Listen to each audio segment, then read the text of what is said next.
All right. Good morning, everyone. This is the All About Nothing podcast, kind of daily show. I am Barrett Gruber, host of the All About Nothing podcast. You can find me on social media at Barrett Gruber. This is Bill Kimler, host of Black, White, and Blue in the South with Jameel Brooks, Dr. Jameel Brooks, of course. Follow him at Political Bill SC. Good morning, Bill. Welcome. Good morning, everybody. How are you? I'm good. I'm good. It was it felt like a very brief weekend. Not a whole lot happened for me. I went to a baseball game and Did your team win or lose? so it was not a lot of winning this weekend. The Braves Ooh. lost the series to Boston. Fireflies lost Friday night when I went, and then watched some baseball Sunday, and they lost again.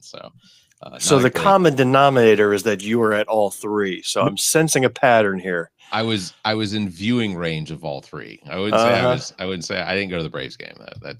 I say next weekend you watch and attend nothing and see what happens. I think that's, and then you have yourself a good experiment. I'm just gonna put myself into a coma and experience nothing at all. Hey, real quick, I want to remind everybody the 10th annual, I'm sorry, it's not annual, the 10th Masters of Putt-Putt's coming up Friday, August 22nd. You can register at everplaysocial.com. Also, if it's not the 10th annual, is it like the 10th time this month? I mean, what is it? It is the 10th of them. It used to be they do them yearly. Now they do them semi-yearly. So you get one or two, maybe three a year. And they're whenever they feel like it. Yeah, gotcha. That's pretty much it. Also check out ZJZ Designs for all of your apparel needs. And we are nominated for Best of Columbia. And I was thinking about it, Bill, that includes you too. You know, you're a part of this too. I am. I feel like I'm just dragging you down. No. But I did cast my vote. I'll let you know. Fantastic. I cast my vote for the All About Nothing podcast. And then I created a burner account and then voted for Welcome to Wonderland. That feels fair. Yes. Yeah. The feeling is that we are probably going to share a lot of votes with me over at Welcome to Wonderland. Also, we potentially are going to share a lot of votes with the hosts Midas and Fame over at the podcast, and I know the name of the podcast. I can't think of it right off. No Shortcuts with Midas and Fame. Every single one of the podcasts that are up for Best of Columbia, I have either been on or they have been on our show. So there are none of the episodes that have any let's see. Ami also she did express a gratitude for voting for. But every single contestant in this contest, which is redundant, has either been on the show or I've been on their show. And it's given your track record of sports wins of everything you've participated or watched or attended, I have a feeling that every one of these podcasts is going to lose. There will be no winner this year. That is my prediction. They have yanked the category entirely once they saw who the nominees were. That's my prediction. That might be an epic failure to watch. Brand new episode of Welcome to Wonderland today, out with Preach Jacobs as the guest. Oh, wow. Talking about DJing. So Ami's got a new episode coming that is out this morning. Hey, I got to plug Ami's last episode, and I sent her a note about this. She had a whole episode with some condition I can't pronounce to this day, but it's basically face blindness. Yeah. And it was a riveting episode, and she tied together maybe 4 different interviews from different times into one cohesive narrative. It was brilliant. Absolutely brilliant. And I had just happened to listen to another podcast called Revisionist History with Malcolm Gladwell. And they had just done an episode on the same subject. Really? But they covered face blindness and then the opposite, those who have face photographic memory, and told the story. Some guy recounted the story about President Bill Clinton, who he met in Arkansas as a high schooler, maybe middle grade schooler, and got to meet the president. He was governor of Arkansas at the time. And then if you fast forward 15 years later, he's greeting him at some other event as president, and Bill Clinton recognized him. He says, I remember you were at so-and-so school, and these were the only 2 times in history the two met. And given all the people that a president meets, to have that instant face recognition. So it reminded me of that movie. What was that movie with Samuel L. Jackson, Bruce Willis? Was it Glass?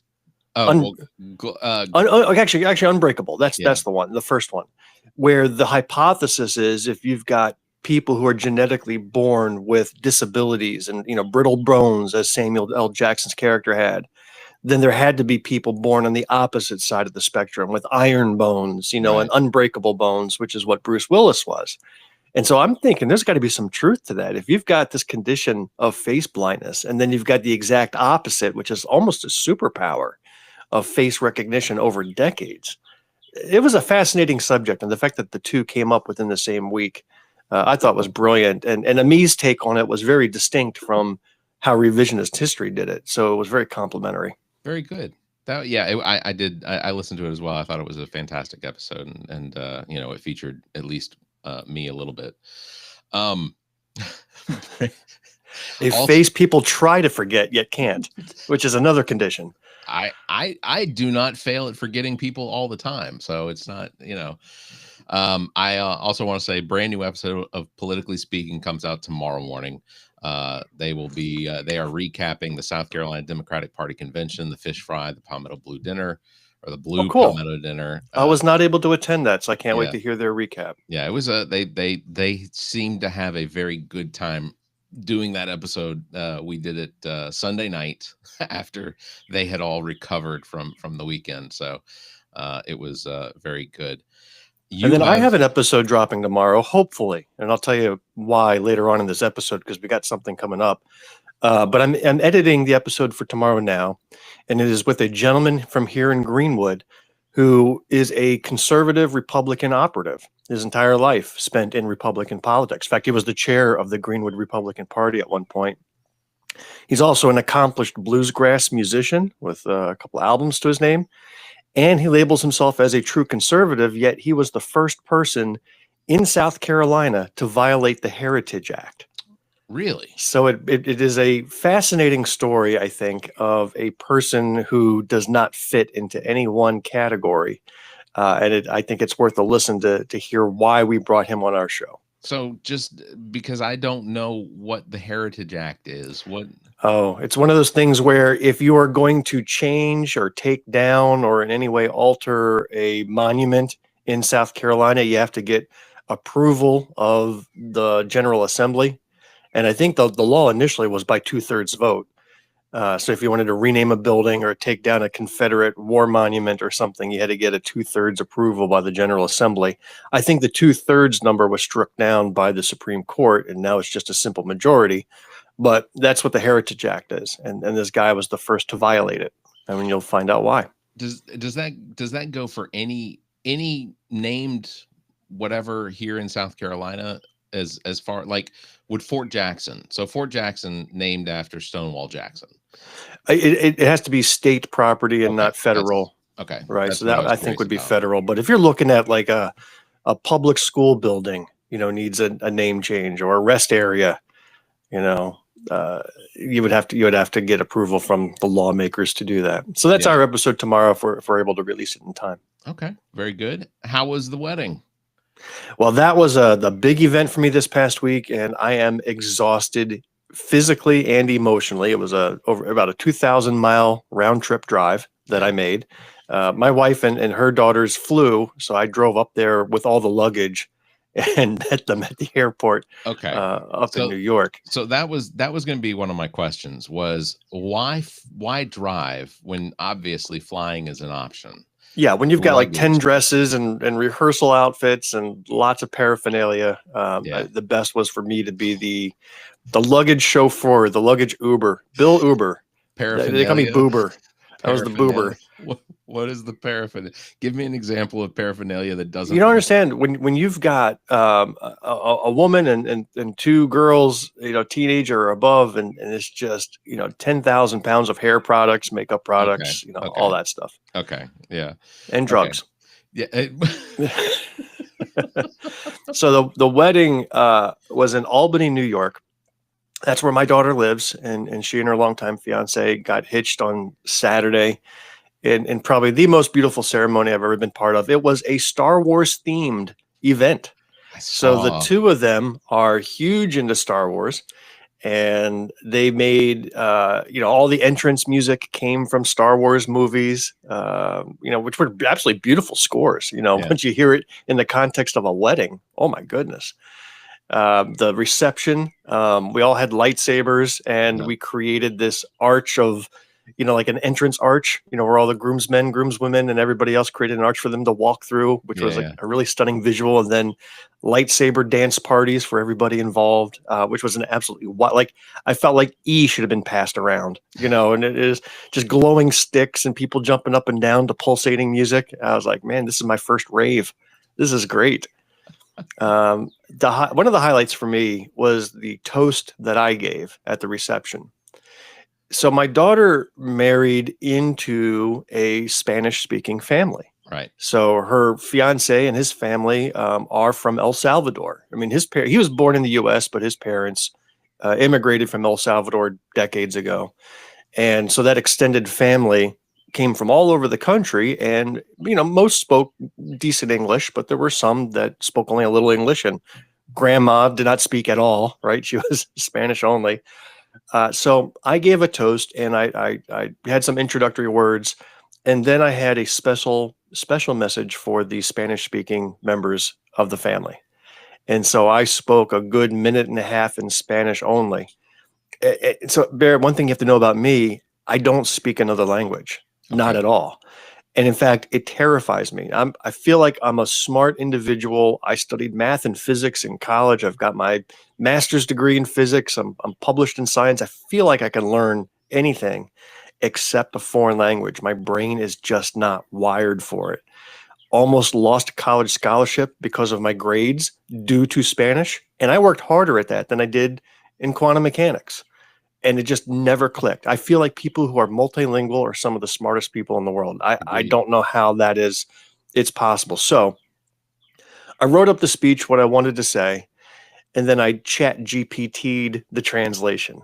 Okay. And I even said, say it as natives from El Salvador will say it, because I wanted the local dialect. And Chat GPT apparently did a decent job. And then I took the results and had Google Translate read it out loud, Okay.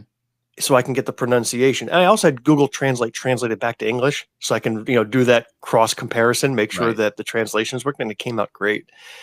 So I did this all the morning of the wedding because I am the world's worst procrastinator. This is an idea that I had since the day they got engaged, and I waited literally until the morning of the wedding to write out what I wanted to say, translate it, rehearse it. But I did it, and it was very well received. I will be playing the speech and the translation of that speech on a future episode of Black, White, and Blue in the South. So I'm going to debut it there.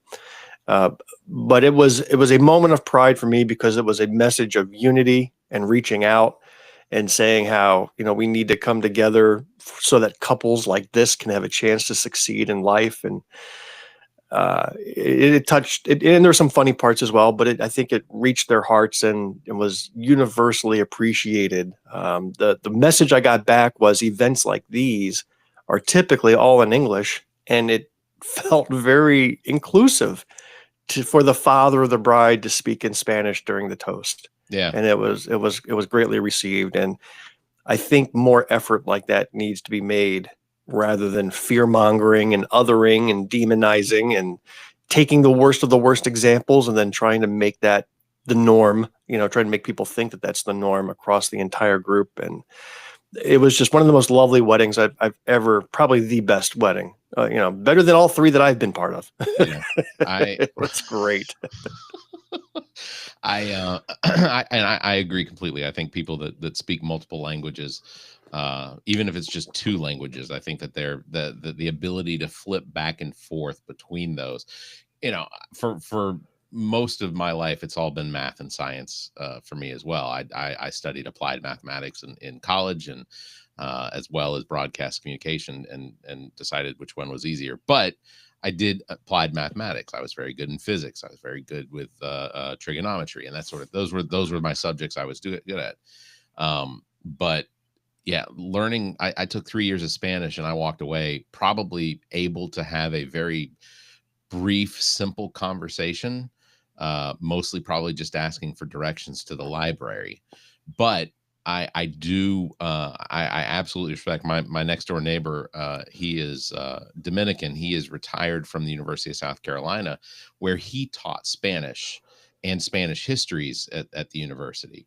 And now he's retired, but he's also, and you know how it is to be retired, you got to go back to work. He is now at Midlands Tech here in Cologne, in Lexington, and also he teaches Spanish.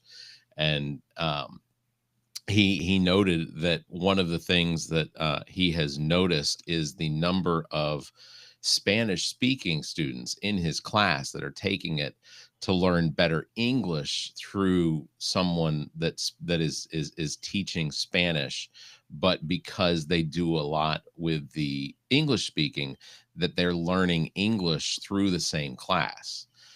In fact, Julie does once a month. She'll go to an ESL class, an English second language class, with through Lexington County, or through a friend of hers through Lexington County, that they do at the middle school, where they will just sit down and have conversations with people that are trying to learn English as a second language. So you just sit down and talk to them. It's not. To It's not me, it about was the speaking instructing. part.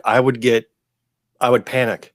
Like if it was just written word, read this book, translate this passage, Sure. write this sentence, I did okay. But anytime I had to just even say my name, Yeah. I would freak out and freeze. It was a psychological thing that I've never gotten over. Me llamo es So, Barrett. all right, I got to go. Bye. All right, thank you, sir. Yeah, no, I totally get that. But I'm glad that it was such a fantastic weekend. And So Amanda, apparently, the trick to being able to speak comfortably in another language is to have a couple of rum and cokes in you before you attempt to do so. That apparently was enough to get me over the edge. well, let's look. uh, Look, as far as I got to go back and watch the recording, I might have just done this blah blah blah blah blah blah, blah the entire time. It made no sense whatsoever, and they all just nodded like I was special needs. Trying Yeah, to communicate. yeah, and everybody was like, "Oh, Amanda's grandfather's mumbling to himself again." Somebody But give him a I microphone. actually thought I got the accent down okay.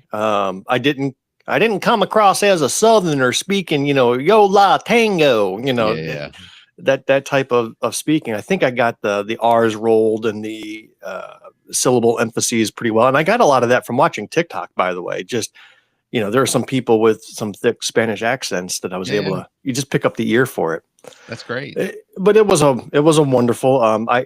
Both of my ex-wives were there. My poor current wife had to go to a beauty salon because they had a mothers of the bride appointment, for hair and Uh-huh. makeup, and that would be and the mother of the groom as well. So his mom was there, and then my three wives all had to be together in the same room. I was like, oh gosh, it's like my wall of shame. Said to Carla, I am so sorry I had to do this to you. But they all got along fine. Well, your son, I assume, will probably get married one day. Yeah. This is an experience that you'll have to go through again. Your son is from your first wedding as well? Yeah, yeah. So So, both of my biological kids are from my first wife. yeah. So, None with the second, and then two stepdaughters that I've, yeah. I've raised, with my current wife since they were toddlers. So yeah, he would probably be next. It probably won't be as emotional. Just the relationship between father and son's a lot different than the son or a daughter and father. Yeah. That's a little different. Plus, I don't have to pay for that wedding, so I'm a lot less emotionally invested. You're the tradition of having the father of the bride pay for the wedding. That is it I, I I was not aware, and so my first wedding was not that tradition. It was a South Carolina thing, because at Shotgun. She was pregnant 9 months. What no, was God, what's the South no. Carolina I can't tradition? I can't I can't tell you how grateful I am that pregnancy was not in the cards for that. No, he so initially, so we did it at the Catholic Church out in Chapin, Our Lady of the Lake. And the only cost, because we were members of the church, was that we had to pay for the insurance which was $100 for the church. So then it really just came down to we did it after Christmas, so it was already decorated for Christmas with all of the flowers and everything. So we didn't have to do that. I think the only thing we really did was just ran some ribbons around. That was pretty much it. The focus wound up being on the reception at the Life Center that was attached to the church, which wound up being the most costly thing. Was we got it down to about $25 a plate, and we only invited about 100 people, so it wasn't a huge crowd. So what we pretty much got down to about $2,500, $3,000. We were just going to offer beer and wine that we got from like Sam's Club or whatever, and thought that we had done pretty well. Well, her father shows up the day of the wedding with a busload of alcohol, top tier alcohol, that like, or top shelf, that's what they call it, right? It's top shelf. They show up with top shelf alcohol, and he also brings a bartender with him. So I'm like, where is we're not, I didn't pay for this. What is going on? He says, no, I got it covered. 6 months after the wedding, he comes to me asking for about $4,000 to pay for the alcohol that he bought and brought to it, the DJ that he showed up, and then because he had purchased a car for her when she was 16 years old, he came asking me for the money to pay him back for the car he bought her 5 years ago. Yeah, that was a good sign of the necessity to get out of what was an absolutely insane situation. What a story. Yeah. So, well, I have another update to give you. I will not be on with you this Thursday. Okay. Yeah, I know that because I was just gonna say, I know there's some things that are going on that need to be taken care of, and yeah, I mean, no sooner did we get back from the wedding. I mean, I just got home yesterday. Yeah. My wife and I are heading up to Charlotte this afternoon, and tomorrow she will be undergoing heart surgery. So there's no rest around here. Yeah. So I likely will not be awake or in any position on Thursday to conduct a podcast with you. So you are going to have to run this one solo. So for those who are curious, I mean, heart surgery, it certainly is serious and big and scary, but what it is, my wife, and even though she's, only in her 40s, she's had a pacemaker for 10 years now. So she got a pacemaker installed in her 30s, which is not usual, right? She belongs to a pacemaker Facebook group, support group, and it's all old people in her, in her 30s.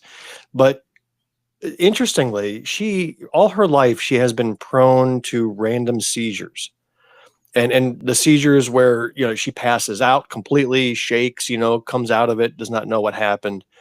They were never able to diagnose it. I mean, they thought maybe she had some epilepsy, but every test showed no abnormal brain patterns whatsoever. Yeah. And it was always the same trigger. It's whenever she felt nauseous, like if she ever got the flu or smelled a bad baby's diaper, whatever it is that triggers the nauseous feeling, that's usually a precursor to an episode where she would pass out from the seizure. So one day, and she just kind of lived with this. Then one day she was donating blood at work, and she had one of these attacks. She felt lightheaded. She was starting to feel a little sick from donating blood. And next thing she knows, she's unconscious on the floor, passed out. Good. So the local doctor put her on a table to try to induce another seizure while they had her hooked up with electrodes. So like, all right, we're going to figure this out. Yeah. So they got her hooked up head to toe, put her on a tilt table, got her feeling sick, and they were able to trigger an event where she had another seizure and passed out right there on the table. And they got all the measurements. Well, that afternoon, she's home recovering from that. That afternoon, she gets a call that says, we need you to make an appointment with a cardiologist, and you need to be seen tomorrow. And she's like, what? Like, she did not expect, what's a cardiologist have to do with anything? So we go to the cardiologist, and this guy, he's like a 4'8" Yoda, character from Eastern Europe. He was happy. He was like, we know what it is, and we can fix it. So apparently she has this condition that when you feel lightheaded or woozy, your blood pressure drops, and it's basically a protective reaction for your body in case of trauma. your heart rate slows, your blood pressure, it kind of protects itself, right? Right. Her issue is that the body overdoes it, and literally her heart stops. And the seizure is the brain trying to restart the heart through electrical impulses that just cause all sorts of crazy stuff. And then she comes out of it. So that's what they measured on this tilt table test. They saw that her heart had stopped for like 20 seconds. I mean, it was like some scary length of time. But this cardiologist was like, this is awesome. All we need to do is put a pacemaker in you that keeps your heart regular whenever it drops below 60 beats a minute or whatever the number is. And she had that installed. It was, in and out procedure, and she had not had an episode ever since. So that was all great news. Well, until recently, she had an episode, and she passed out, bonked her head on the counter, blood off of her forehead. She passed out, and it was known because one of the leads from the battery of the pacemaker to the heart muscle had failed. And then they did some further tests, and they saw that the leads had actually become embedded in the heart muscle itself. Like over 10 years, the muscle kind of grew around it, and the leads were touching each other, which is not good either. Right. So basically, it just wasn't working anymore. And this requires a certain specialty to go in and correct. And fortunately, there is a practice in Charlotte that does lead repair, where they actually have to unscrew the metal from the heart muscle and pull one lead out, put another lead back in, screw it all back in, and replace the battery and the pacemaker, all that. So it's a complicated procedure, not too uncommon. When you're 10 to 20 years into a pacemaker, this can happen. Sure. So that's what we're going in for tomorrow. So for those who are watching and are of the praying type, would certainly welcome prayers for our family for a successful recovery. She's undergoing surgery tomorrow, potentially to be released on Thursday. Okay. So it's not expected to be a lengthy stay. Now, she will be in pain for weeks, they said. It's a invasive procedure, and she's going to go on medical leave from work for a couple of weeks while she recovers, but not needing hospital stay, hopefully. So, well, that's we're hoping for the best. Absolutely, prayers and best wishes and everything that can be good vibes to be sent your way. Because I appreciate the All About Nothing podcast became the All About Bill podcast this week. Hey, so I appreciate the storytelling. Look, just wait for Thursday. Because I hope that I'll, my belief is that I'll be giving good news about your wife's condition, and that thanks. I'll let you know. So, and if I fail to let you know, feel free to reach out, because I'll be, of course, kind of doped up, not much sleep. You don't sleep I don't know. Have you ever had to sleep overnight at a hospital support of somebody else? Yeah, when my girls were born, Lexington Medical Center was the hospital that we had the girls at, and so for 2 nights, because with twins you're supposed to get 3 nights out of insurance. We only got 2. The hospital didn't know that we had 3 under our insurance that was covered. They kicked us out after 2. Oof. And I was grateful for being able to go home and sleep in my own bed. Like the couch is the most uncomfortable thing to sit on, and then you try and lay down on it. So the worst part, because I stayed overnight when she got the pacemaker, and the nurses come in every 2 hours to take vitals. So you're up all night long with the lights going on and talking at top volume. And hey, it's 3 a.m. We just wanted to make sure you were still alive. And I'm like, I'm fine. I was like, we're not here for you. The machines are connected to a computer system that actually records the vitals. I'm not going to tell them how they do their job. I'm just saying that for the innocent bystander who's just trying to get a nap, it's a rough environment to be in. You're right. I'm not here to correct the medical system. The insurance system, I'd love to correct. That'd be that's well within my capacity. All right. Well, just remind everybody, we are nominated for the All About Nothing podcast, up for Best Local Podcast for the freetimes Best in Columbia. You can vote now. Check the show notes or the allaboutnothing.com. Quick sign up, and boom, you are done. So thank you, Bill. Yeah, today was all about you. Thursday will probably be all about me. So, and there's so much that's happened this past week too, especially in South Carolina politics. Another Senate candidate jumped in the race, a governor candidate. Andrews. We got Jermaine Johnson Yeah. has an exploratory committee. I'm excited. I think Jermaine will run a good campaign. I think Dr. Andrews is going to run a fantastic campaign. Already reached out to both of them about having them on the All About Nothing podcast. So we'll probably make their way across all of the political versions of. You'll have them on the same episode with Freddie McClendon. You're gonna have a multiple guest episode there.